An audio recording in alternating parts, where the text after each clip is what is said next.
Welcome to the Legends Behind the Craft podcast, where we feature top leaders in the wine and craft beverage industry with your host, Drew Hendricks. Now, let's get started with the show.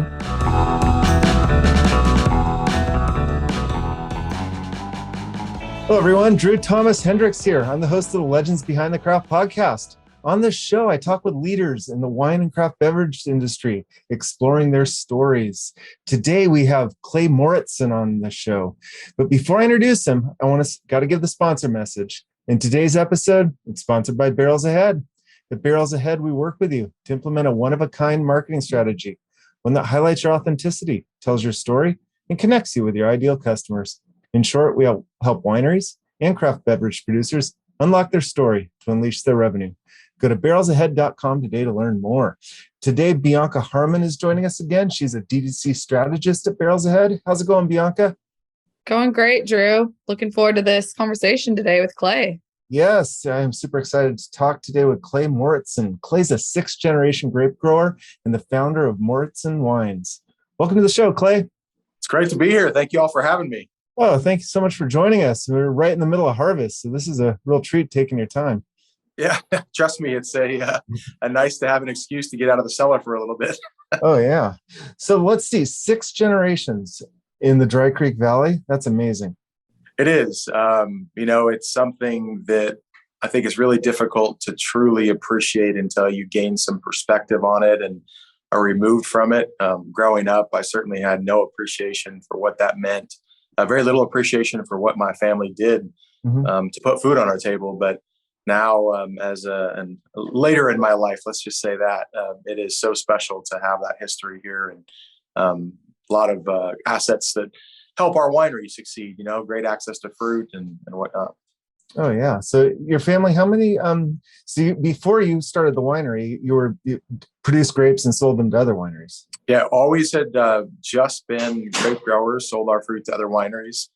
My siblings and I like to refer to our childhood more like indentured servitude than a normal childhood. My parents believed in the adage that the more kids you had, the cheaper the labor force. So I'm the oldest of 10, so I think you get it. You know very well. Yes. I spent the better part of my childhood picking grapes and pulling leaves and tying vines, and learned at an early age that I did not want to do the rest of my life. So that definitely made me the black sheep of the family. So you escaped to Oregon?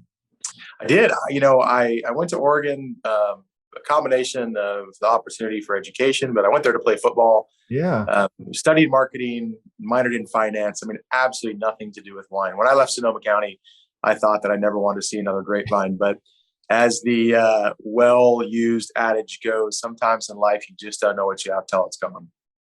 That is so true. So you're bound and determined not to return. What drew you back? Without going down too much of a rabbit hole, I got hurt playing football. Oh. And literally I came home with my shoulder in a sling post-major surgery. And I hadn't been home in 4 years because, Division I athlete, you stay and you train year round. There's no such thing as summer break or spring break. And I'm sitting on the couch. I think it must have been a Saturday morning. I think I drove home on Friday, sitting on the couch, hadn't seen my dad in 6 months. And he walks in and the first words out of his mouth were not "welcome home, son. It's great to see you." The first words out of his mouth were, "I sure as hell hope you don't plan on sitting on my couch all summer long." Nice to see you too, Dad. Great to be home. So he made it very clear in no uncertain terms. If I was going to live under his roof, I was going to have a job that summer. And God's honest truth, I thought to myself, what is the most spiteful thing I can do, but still have a roof over my head?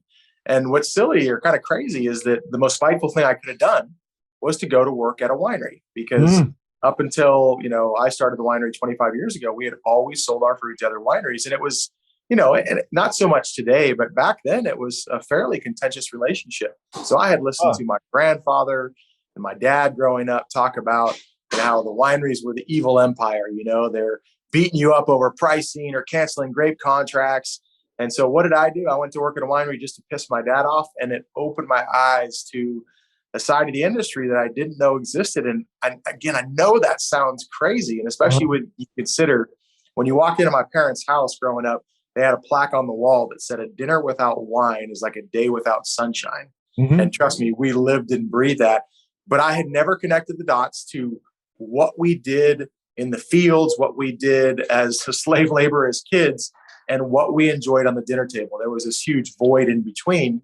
And all of a sudden I'm working at this winery and I'm like, oh my God, this is amazing. There's art, there's science, there's creativity. And there was a connection to my family without being, out in the vineyards and without being directly tied to it, if that makes sense. Yeah, it definitely sounds just like you said, connecting the dots to see the product of all the efforts in the field. You actually see that in your parents, your dad and your grandfather never really got to see that part. They only saw them hammering them down on price.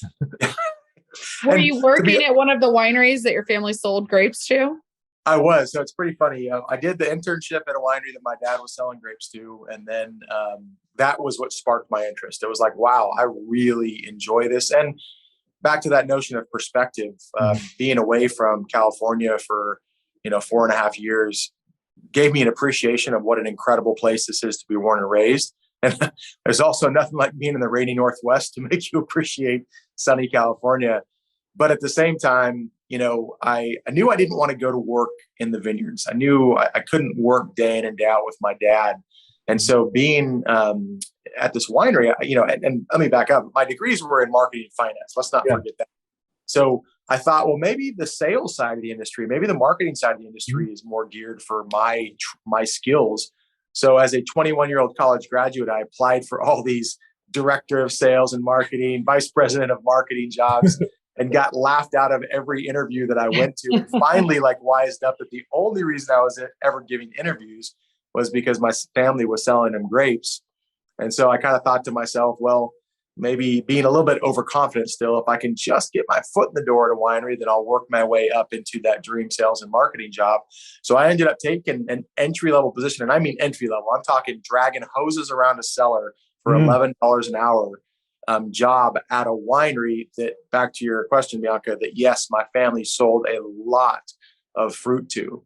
So, that first harvest, I was getting to see, firsthand, not only, winemaking, but also my family's fruit being processed, what blends it was going into. And I would come home and be like, Dad, did you know that your Cabernet makes up like 30% of the reserve Cab blend? He's like, are you kidding me? They just cut my contract by 10%. So it was kind of like being in the belly of the beast, or I should say behind enemy lines. Oh, that's great. That's funny. So you started being a cellar rat and hauling hoses. Talk us through the progression. Like there's a few steps that needed to take place between then and founding your own winery. I think I've always had a fairly entrepreneurial mind, and it didn't take very long for me working at that winery to start to look around and go, what the hell are we doing? We, meaning my family. I was seeing firsthand where all of these grapes that we were selling this wine we were going into and making the reserve cuts and going into the reserve blends. And so I started, kind of thinking about the idea, why aren't we making our own wines? And so literally, months out of college, I asked my parents and kind of planted the seed, and they were like, hell no, you are definitely the black sheep of the family. Maybe it was a head injury that ended your playing career, not a shoulder injury. During that time, UC Davis used to have what they call their certificate course in enology. So it wasn't an accredited course, but basically, I'm dating myself now. If you signed up for the course, they would send you the biggest box of VHS tapes that you've ever seen. Not CDs, no flash drive, no online, VHS tapes. And so I was doing their, certificate course and learning, an incredible amount about enology. And the great thing about that course is it allowed you to basically, it was the kind of the precursor to online schooling, because you could stay working in your job. It was meant for professionals that were already in the industry.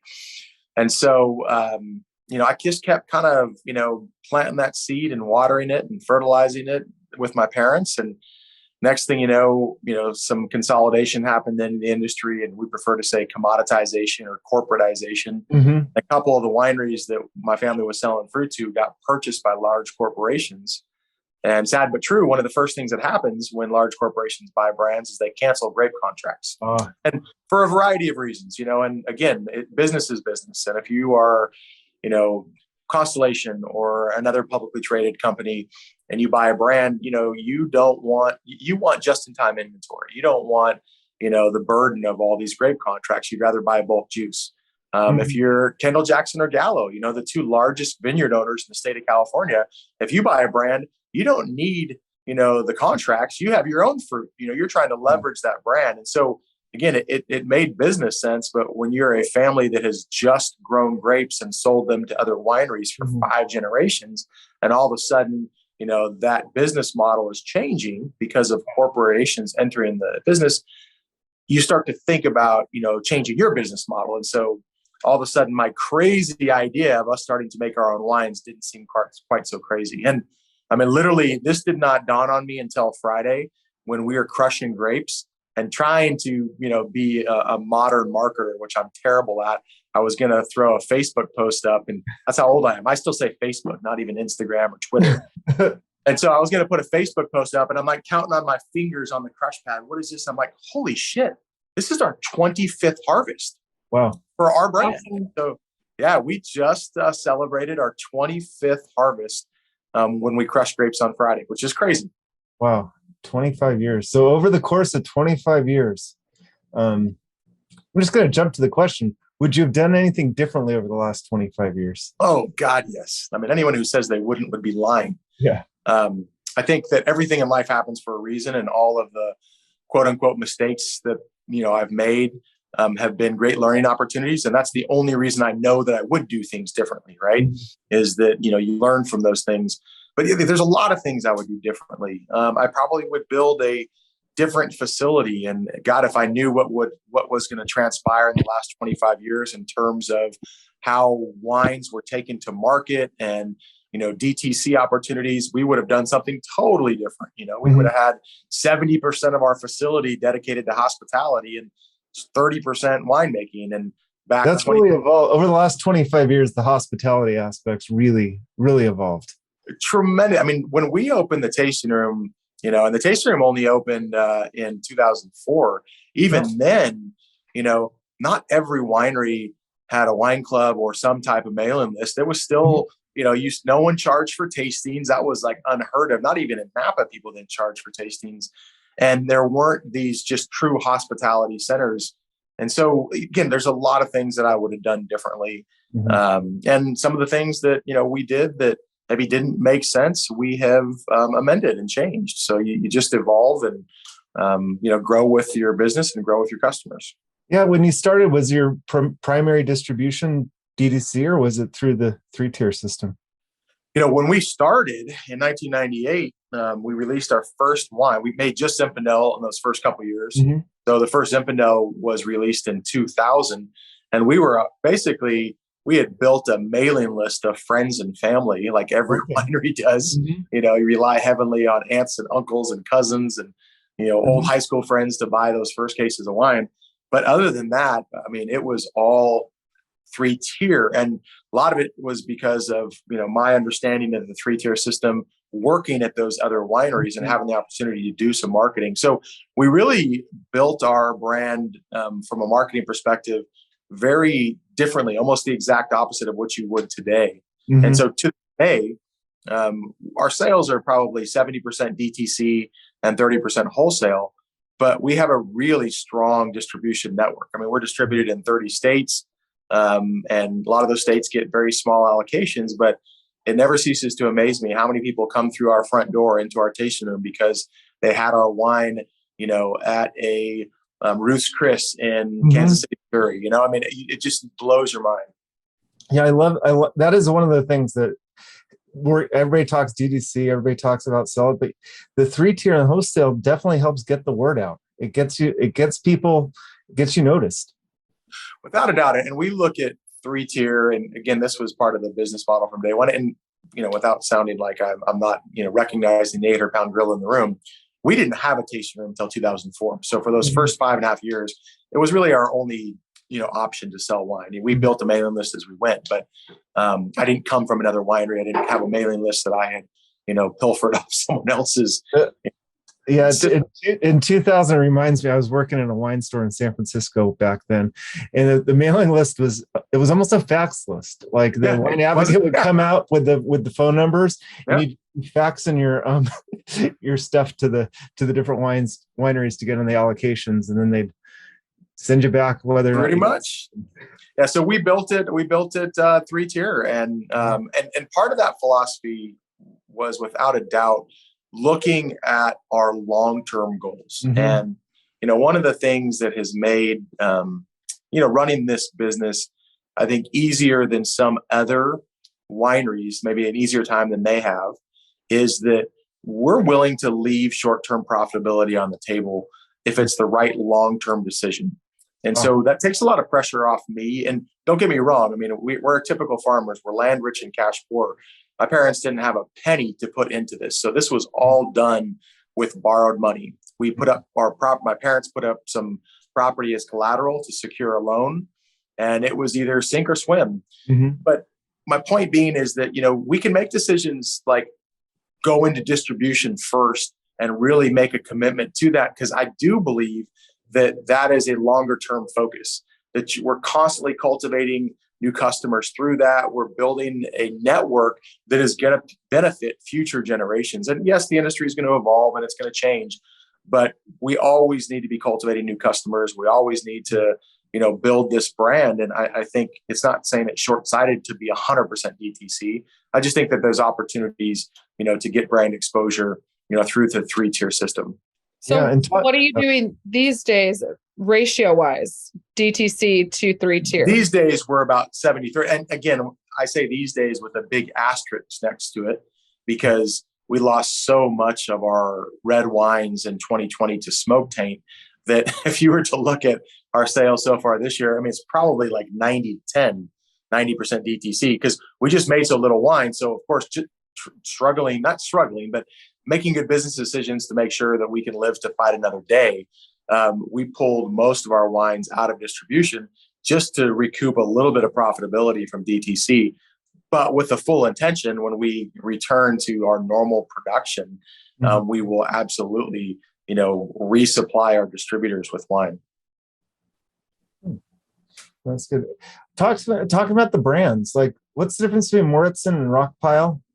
Charlie Clay. Absolutely. So I know as a marketing, major, a lot of people are like, why would you have 3 different brands? Because I know on some regards that doesn't make sense. But for me, we really wanted to, it all started with Rockpile, interestingly enough. We wanted to put Rockpile on a pedestal. So I started the brand in 1998. There was no Rockpile AVA in 1998. Wow. We were planting our first vineyards up there. And while we had high hopes for the quality, we didn't really quite understand just how good Rockpile was going to be and how commercially viable it was going to be because of the challenges up there. Comes to find out that, the challenges up there make it one of the best places in the world to grow grapes. And, some of the wines made from Rockpile grapes are, in the conversation for some of the best in the world. But go back to 1998, we didn't know that.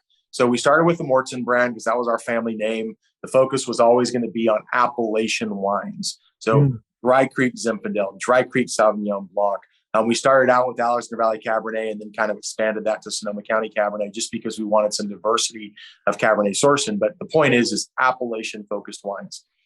When Rockpile when the potential of Rockpile really started to, come up, and we were fermenting these wines and just going like, oh my God, this is amazing. And looking at the marketing, perspective, that we are the largest vineyard owners in the Rockpile appellation. It is our 6th generation family estate. We really wanted to put those wines on a pedestal. And so the natural evolution for that was to make a commitment to make single vineyard wines from Rockpile. So you go from an AVA focus to a single vineyard focus. And then with our, loam wines, those are the continue of that elevation. Those are our single soil wines. And we're just narrowing the expression of place from the best vineyards in an appellation to the, single vineyard that has the unbelievable balance to stand on its own, to isolating singular stratas of soil within those exceptional vineyards. And With the Loam series, we hold all the variables constant. So they're all 100% Cabernet. They're the same rootstock, same clonal selection, same fermentation practices, exact same barrel regime. So we're really, in a sense, removing winemaking from the equation and saying this is, bar none, the absolute best soil to grow Cabernet in Sonoma County. And we feel so strongly about it that we can isolate that and put it on the top of that pedestal. So hope that makes a little bit more sense. Well, it makes a lot of sense. That's a great explanation. Now, when did Rockpile get its appellation status? 2002. And my dad, along with the Florence family and the Park family, were the three families that signed the petition. And everyone, Rod Park was an amazing historian. He was a former chancellor at UC Berkeley. So he did a lot of the historical work, and he had bought a historic ranch up there. And same thing with the Florence family. They had purchased some property up there. We were the only family that had been up there, since the word go. But, we like to say the Florences did most of the groundwork for the application. Rod Park did most of the historical work for the application. And my family is the largest vineyard owners in the appellation. So, we were kind of instrumental in helping to create the guidelines of what the elevation requirements would be, what the geographic boundary was going to be. And it was the fastest AVA ever approved by the BATF, or now TTB, because it had such distinct and easily understandable guidelines of what made it unique. Wow. That's fascinating. That is for sure. On the so the Rockpile is only available to club members, not available online. So that's 100% DTC. We out of all those Rockpile wines, generally we make, on a normal, quote unquote normal year, we'll make 13 single vineyard Rockpile wines. We try to make sure that 2 or 3 of them are available to some wholesale, and those are like restaurants that have been long-standing customers of ours. But it's in really limited quantities. All of the other wines that we make from Rockpile are 100% DTC. And as you see, I'm sure you're perusing the website right now. Yeah. We're actually sold out of everything we make.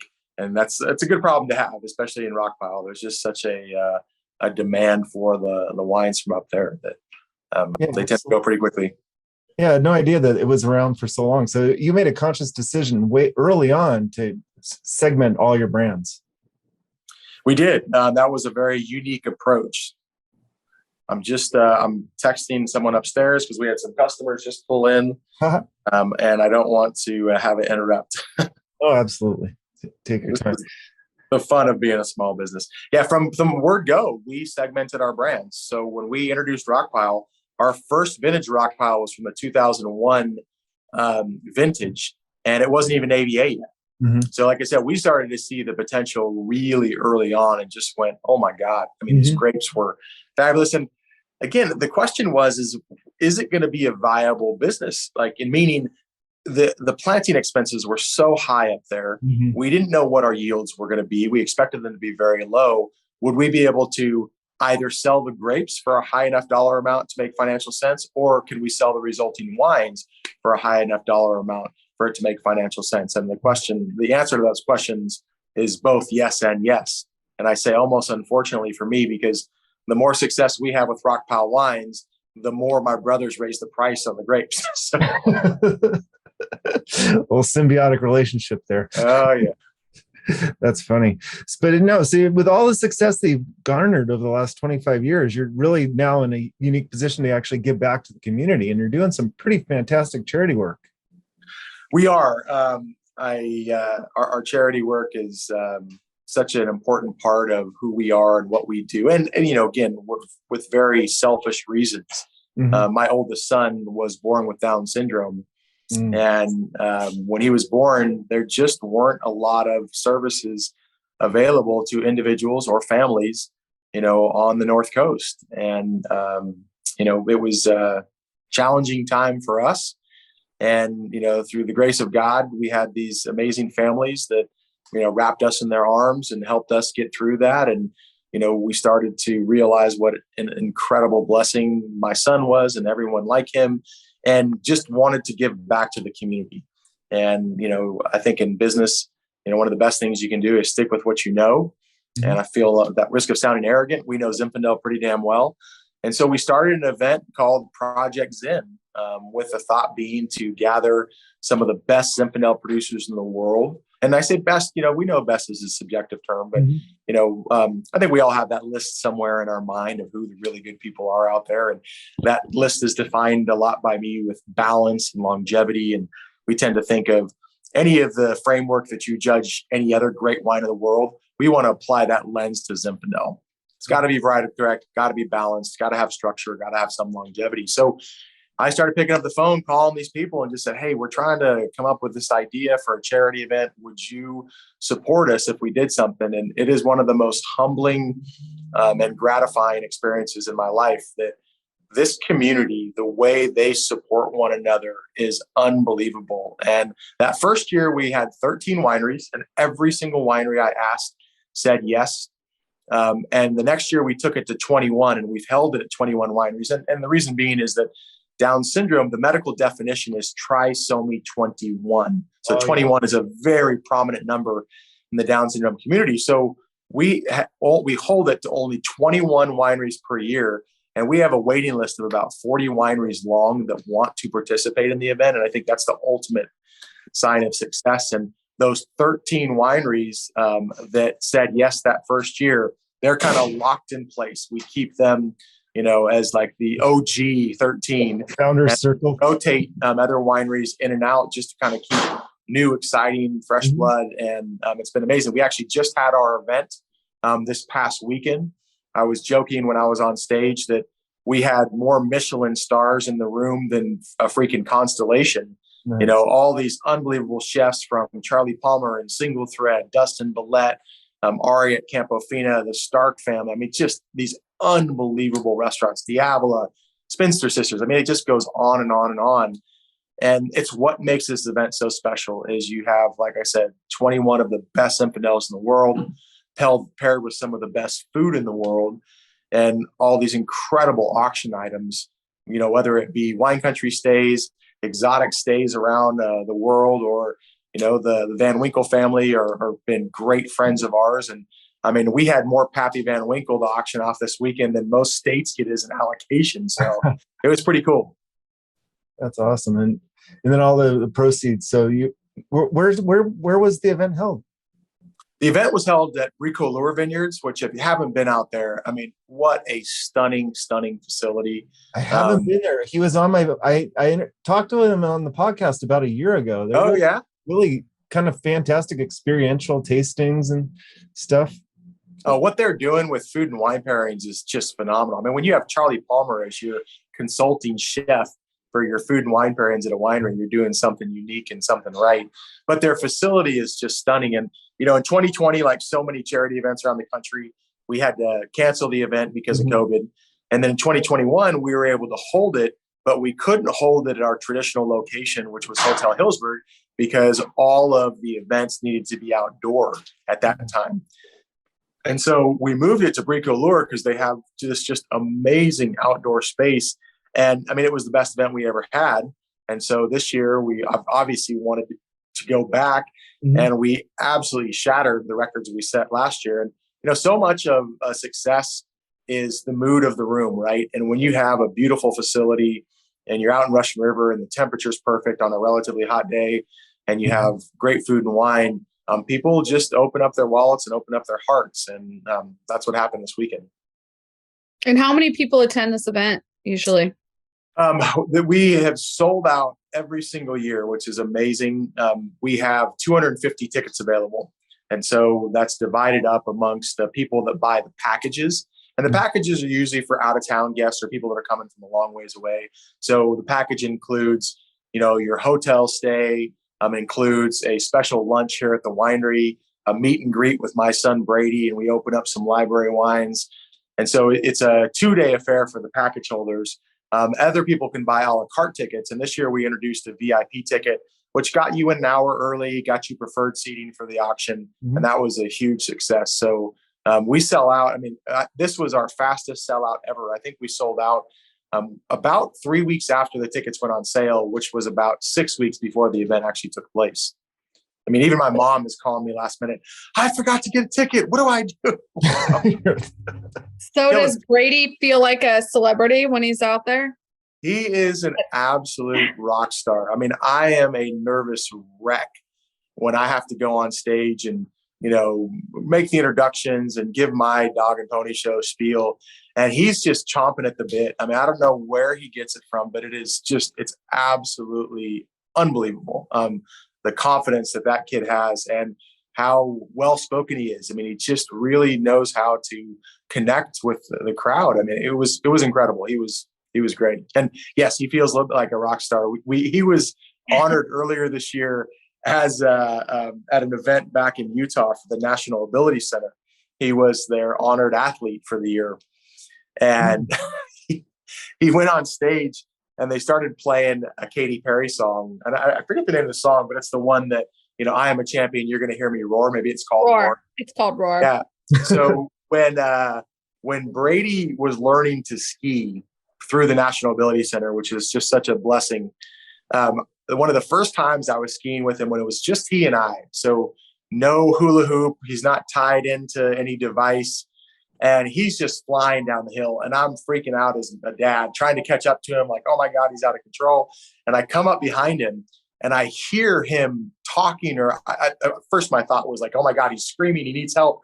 But as I get closer to it, I'm pulling, I'm trying to catch up. He's singing. And he's singing, I'm a champion, you're going to hear me roar. But he had changed the words to Brady is a champion, you're going to hear me roar. So at this event back in Utah, they knew that story. So Brady goes up on stage and they start playing the Katy Perry song, just kind of as ambient walk-up music. Well, Brady's got a mic on, like, one of those headphone mics on. He gets up on stage and starts singing and dancing, and the crowd goes nuts. I mean, the most spontaneous thing that no one had ever planned that was just amazing. And let's just say that they broke a record that night with their paddle race. Oh my gosh. It was pretty cool. Well, that's great. Sorry, I'm choking on something here. So Clay, I mean, going charity, everything, how do you stay motivated aside from all the charity work and all the other work that you're doing with the vineyards and the winery over the last 25 years?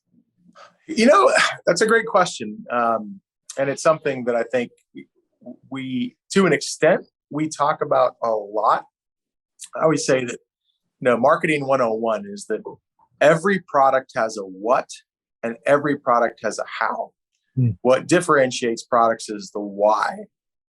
And I'm a marketing guy, at least I was 30 years ago in college. We spent a lot of time, kind of refining and tweaking and working on our mission statement, our vision statement. Mm-hmm. And we've refined it down to one word, one singular word that encapsulates our quest. And that word is iconic. Mm-hmm. That is our goal. Plain and simple, is to create an iconic brand. And the brand means that our family name means something, that a bottle of wine means something, that everything that we touch means something. And the beauty of that word is that there is no complacency involved in that, because to be iconic, you have to have legacy, you have to have staying power, you have to have continuity. Mm-hmm. And so it keeps us motivated. We really just kind of keep coming back to that. And it doesn't matter whether if it's a blending decision where, God, we would sure love to, make that extra 25 cases by squeezing this barrel into the blend. But if it's not going to make an iconic wine, if the decision isn't going to help our brand live for generations to come, if you look through that lens, it makes it pretty easy to make some really difficult decisions. That's really great advice, like on building it. So building an iconic brand. I love the fact that you got to have your why. So many people they do it. They don't really know why they're doing it. They kind of feel like it's good that you've pinpointed it. And I think most wineries need to find that why. What advice would you give a winery trying to search for that? Wow. All of our whys are going to be different. And I don't think that whys least you don't have substance and they don't have staying power when the why becomes a financial equation. We've never, ever set financial goals for ourselves. We want our growth, whether in case volume or dollar volume, to be organic because there's demand for it. So, I think it's just understanding, why you get up in the morning, what drives you. And sometimes our why can be our children. It may not be that, you're doing something that it may not be your dream job, but you do it because of your family. You do it because, you want to support them. You want a better life. I mean, I think it's just being honest with yourself and really peeling back those layers to understand why it is that we wake up every day to do what we do. And I wish I had a more succinct answer for that. I wish I could create a roadmap for people to get to that answer. But I think the reality is tried. There is no one way and there is no right answer. And wine is a funny thing. I think there's a lot of romanticism surrounding it. And thankfully, people do take wine really, really personally. They connect with bottles for various different reasons. And that's what gives small wineries like us, a fighting chance, because let's face it, if it was formulaic, then it would be Coke versus Pepsi, and whoever happens to have the cool ad slogan of that season is going to win, in the Nielsen ratings. So, find out what it is that makes you tick and impart that, into your brand story, into your bottle, into every, decision that you make. And that's what makes your, story, I think, a connectability. It gives you a connectability to your story. It's very good. Yeah, as you found your wine, you're definitely building an iconic wine brand. But we're over the last 4 years, there's been the rise of all the seltzers and the kombuchas and all the other types of beverages. Are you guys faced to confront that, or you're ignoring that, or what? Where do you see how has that affected your business over the last 4 or 5 years? That's where there's a lot smarter people in the world than me that can analyze all that data and tell me how much market share or how much potential sales I've lost to a seltzer brand or kombucha. And so it's not that I don't know that it's there, but I don't let that factor into my decisions. I mean, one of my favorite prayers in the world is called the Serenity Prayer. It says, God, grant me the serenity to accept the things I cannot change, the courage to change the things I can, and the wisdom to know the difference. So there's nothing that I can do about the proliferation of, hard seltzers and kombucha. I can't make them stop making. I can't make them make a bad product. But we can only control what we do between these four walls. And so that's what we focus on. And I'm a big believer that no one starts out drinking Grand Cru Burgundy or First Growth Bordeaux. We all need that gateway drug into drinking wine. And so, sometimes it's a little bit loose in connecting the dots. I'm not saying that someone that's out there drinking White Claw is going to evolve into, drinking, Russian River Pinot Noir. But I think, if it's a gateway drug that, kind of maybe tests their appetite or tests their, aptitude for wine, that's a good thing. And if it makes them curious, stay curious about wine. I think that that everything has its place. And again, if you follow the data, which, I do try and, stay aware of what's happening, seltzers and hard ciders and all that kind of stuff are falling off. They had this meteoric rise and, kind of like Merlot and Syrah, if they're finding their balance. And so they are. A little competition never hurt anybody too, right? No, absolutely not. Absolutely. I am a competitive SOB. So I know. And where you sit on the, like the wine levels, you're firmly at the top of the industry there. I think that conversations like the Constellation brands have to figure out how they're going to get their 9 million cases to compete with White Claw. And trust me, I'm thankful for the Constellations and everyone out there, because like I said, most people are not going to, their first glass of wine or their epiphany moment is probably not going to be a Rockpile Zinfandel. They need to start on something else. And whether that's Kendall Jackson Chardonnay or 25 years ago, it was Sutter Home White Zinfandel. I mean, those brands, those SKUs have been so critical in growing wine consumption in the United States. And But they absolutely, not only do they have a place, but they are somewhat iconic, and we all can find our niche, in this industry. And don't get me wrong, I'm not sitting here trying to talk about how easy it is, because I challenge people all the time to name another industry that's more competitive than wine. I mean, I have yet to find someone that can even remotely, justify or, come up with an argument that something else is more competitive. And, just simple math, right? There's 10,000 wine brands in the United States, and there are 22,000 brands imported into the United States. So think about another consumer product that has 32,000 brands that is essentially considered a luxury item that no one truly needs in their life. That gets me thinking, man. I thought about it. I always knew the competition, but you're competing one of 42,000. It would be books. Yeah, it's crazy. And yet people enter the wine business every day because it is an amazing lifestyle. And we joke that, it's very different between trying to make money in the wine business and making money in some other business and getting into the wine business, And I think a lot of the people that enter the wine business are the latter category, that were extremely successful doing something else and now have, a little bit more flexibility in their life.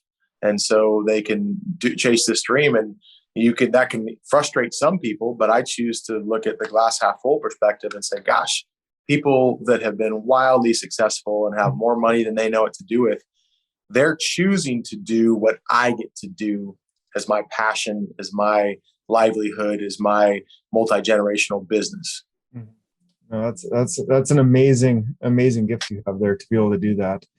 To someone that's getting into the wine industry, given the strict all the competition, all the barriers to entry, save the fact someone that maybe didn't exit an IPO, what advice do you have to someone that just it's in their heart and they want to get into it? I think that you hit the nail on the head, is that you have to have a passion for it. Know your why, understand your why, and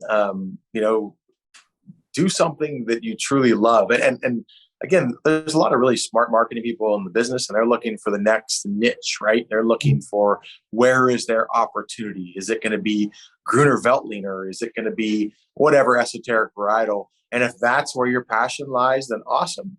But if your passion is in Pinot Noir, no matter how convoluted we may think that market space is, make Pinot. Go work at a Pinot Noir winery, work in the cellar at a great Pinot Noir producer, because that's what's going to make you happy. And if we're trying to, there's a lot of different avenues to that question, but we have a lot of interns that come through here, and we tell them all the time, like, be very selective about where you work, because I look at that on a resume, and we like to think that when someone puts Mauritson on their resume, that they were just a harvest intern, that when they leave here, they learned a lot about making great wine. They learned about attention to detail. They learned about, hard work. They learned about, life values that are applied to every aspect of our life, not necessarily just making rock piles in. That's very wise. That's very good. Well, Clay, as we're wrapping down here, where can people find out more about you and Mauritson Winery? Our website is mauritsonwines.com. That's MauritsonWines.com. Yeah, and check us out. My email is clay@mauritsonwines.com. So email me. There's nothing more I love than getting questions from customers. And my business card has my personal cell phone on it, my email on it. I mean, we are a small family business. My wife has the best title in the industry, because her business card simply says "the woman," because basically anything that I don't do, she kind of picked up the slack. And Emma, our winemaker at the winery, is just a spectacular winemaker, and Emma loves to engage with customers that have a crazy question about the 2016 harvest and the longevity of this specific Zinfandel. So we love that engagement. That's fantastic. Clay, thank you so much for joining us today. Thanks, it is my pleasure, Drew and Bianca. Thank you for having me. And I can't wait to see you guys. Yes, I'm making a trip up soon. Thank you. Awesome. All right. Thank you all.